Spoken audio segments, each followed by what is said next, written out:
The current parliament shall be officially dissolved, bringing to an end the life of one of Kenya's controversial parliaments. The 10th parliament began on controversial note dogged by a disputed presidential election result, and as KTN's Ochieng reports, it wound up on an equally controversial note after members unsuccessfully tried to award themselves a hefty send-off package, sparking a public outcry. I beg your pardon.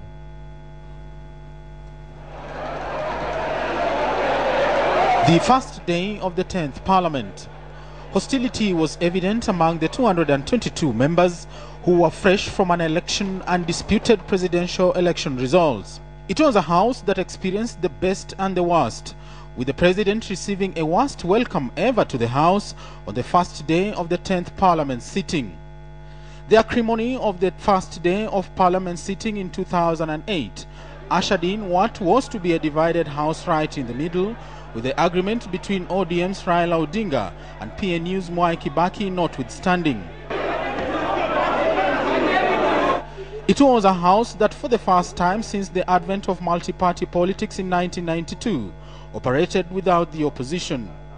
But besides all the challenges, with some predicting a premature end of the 10th Parliament, the MPs withheld their political differences and stuck together until midnight tonight, when the 10th Parliament shall stand dissolved. On his last address to Parliament, and also as an MP, President Kibaki paid special tribute to the 10th Parliament, acknowledging the strides the MPs have made in the last 5 years. This House has been one of the most active in our nation's history in terms of legislation passed.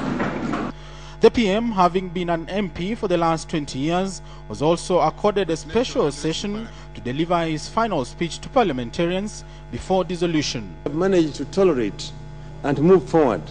The president has sometimes come under a lot of partisan pressure.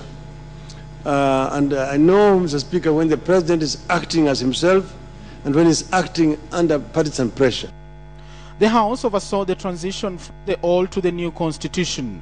Perhaps this was the greatest achievement of the 10th Parliament.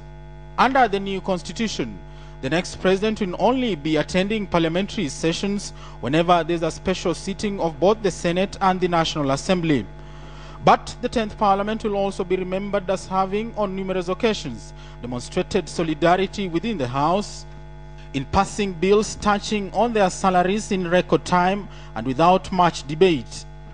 Although the President rejected their latest move to award themselves hefty send-off package, it is one area that outgoing MPs have demonstrated willingness to pass legislations in record time and sometimes during extended special sittings. We have not fulfilled the one-third gender rule.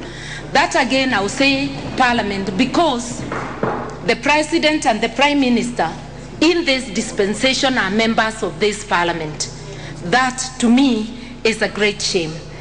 Initially, when we had the leadership of this government, the President, the Prime Minister, and the Vice President, it appeared as if it was not workable.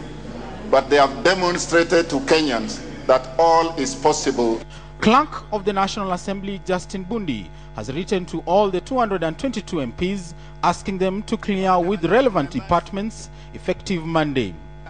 In his letter, the clerk asked all honorable members to complete clearance from various departments with effective from January 14, 2013. The curtain finally falls to an unceremonious 10th Parliament, a house that many would have plenty to talk about, be it positive or negative. From midnight tonight, Kenya will no longer have any sitting member of Parliament. Ochieng, KTN Prime.